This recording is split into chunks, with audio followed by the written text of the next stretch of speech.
তো অনেকে গেছে টেছে, তো আমি তো কাউকে চিনি না, হয়তো ওইখান থেকে কেউ চিনেছে। আর তখন তো আমাদের ইন্ডাস্ট্রিতে কে কে ছিলেন আপনার, ম্যাডাম কবরী, শাবানা, ববিতা, তারপরে হলো সুচরিতা ম্যাডাম, অঞ্জনা ম্যাডাম, নতুন দি, আর তো এমন কেউ ছিল না। তো এর মধ্যে কি করেছি, যাই হোক কয়েকদিন পরেই আপনার ইসে কি বলে, এখন যে আমাদের সংসদ ভবন আর কি, ওইখানে কিন্তু অনেক খেজুর বাগান ছিল।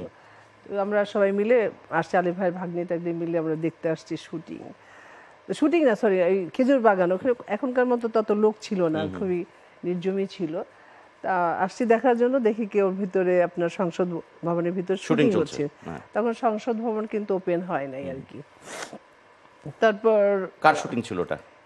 গেলাম দেখি, আসলে তখন তো আমি জানি না আসলে যে কি শুটিং হচ্ছে, এখন বলছি তখন কি মানে ওটা জেনে যাই না, সেটাই জানি না। তারপরে গেছি, ঢুকেছি, তা দেখে গিয়ে যে শুটিং হচ্ছে। আগেকার যুগে যেমন, আগেকার যুগে যেমন ছিল না টেবিল, মানে সর্বরী ম্যাডাম যখন, তখনকার খুবই গাল ছিল, উনি নাচছেন, আর দারা কেউ ছিল, তারপর মানে মানে ওই সিকোয়েন্সটা ছিল বোধহয়, সিচুয়েশনটা যে বাইজি খানা নাচছে, টেবিল আছে, সব খাচ্ছে, এরকম ব্যাপারগুলো। তারপর দেখছি মানে কাট হয়ে গেল, একটা ছেলে লোক এসে বলে, মেয়ে এদিকে আসো তো। তা আমি ছিলাম, আলী ভাইয়ের ভাগ্নিরা ছিল, আলী ভাইয়ের ছিলেন, তা আমি একটু হকচকিয়ে গেলাম। ওরা তাকাচ্ছে, না না একটা শর্ট দিব, আমরা ওকে দিয়ে একটা শর্ট নেওয়াবো আর কি। তা শর্ট কি তাও বুঝি না, যাই হোক আলী ভাই বললো যা যা যা, কারণ আমার তো মাথার মধ্যে আছে, আগ্রহ ছিলই। তা আমি গেছি, আমাকে নিয়ে গেল, নিয়ে মেকআপ রুমে নিয়ে গেল, পাপটা বোধহয় দিয়ে দিল, দিয়ে কার জন্য একটা প্যান্ট শার্ট পরিয়ে দিল। তো আমি তখন তো শুকনো ছিলাম একদম, বোধহয় একটা কিছু দিয়ে বেঁধে দিল আর কি। দিয়ে তারপর আমার আসলাম আবার যেখানে শুটিংটা হচ্ছে ফ্লোরে, একটা ট্রে দিল, তার মধ্যে 2টা গ্লাস, একটা বোতল, যে কোক দিয়ে যেটা বানানো হতো। তা আমাকে বললো যে তুমি একবার, আমরা বলবো অ্যাকশন, তুমি হেঁটে হেঁটে ওই টেবিলের মধ্যে দেবে, তারপর আবার বলবো কাট, তখন তুমি নড়াচড়া করবে আর কি।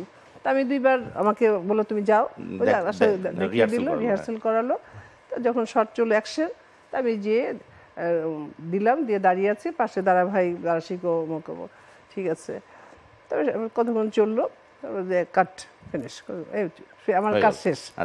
পরে আমাকে মেকআপ রুমে নিয়ে গেল, তারপর ওদের যে ড্রেস ছিল রেখে দিলাম, আমার ড্রেসটা পরলাম। পরাতে পরে আপনার যে ক্যামেরাম্যান যিনি ছিলেন, পরবর্তীতে অনেক ছবিতে কাজ করেছি, উনি প্রডিউসও করেছেন, যাই হোক। তো উনি ক্যামেরাম্যান বললো যে মেয়েটাকে দেখতে খুব শার্প মনে হচ্ছে, স্টিল ফটোগ্রাফারকে বললো যে কিছু স্টিল তোলো তাকে। তো তুলেছে, মানে আমার ততটা ওরকমই না আর কি, তোলার পরে আমরা চলে আসবো, তখন চা নাস্তা দিয়েছিল, তখনকার যুগে যেমন আপনার চানাচুর, কলার বিস্কিট ছিল, তা আমাদেরকে দিয়েছে। তারপর যাই হোক খেলাম, আমাকে 10 টাকা দিল। আচ্ছা, প্রথম উপার্জন একদম। হ্যাঁ, এই মুভি ক্যামেরার সামনে আসা একটি শট দিয়েছি, ছবিটির নাম ছিল জানোয়ার।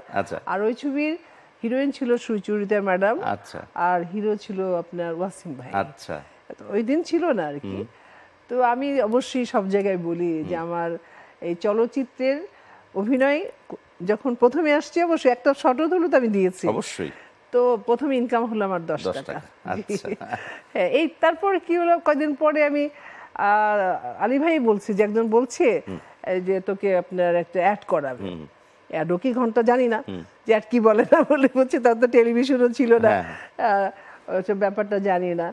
পরবর্তীতে আমি করবো, আমি তো শুধু করবো, এটা হলো আমার ব্যাপার।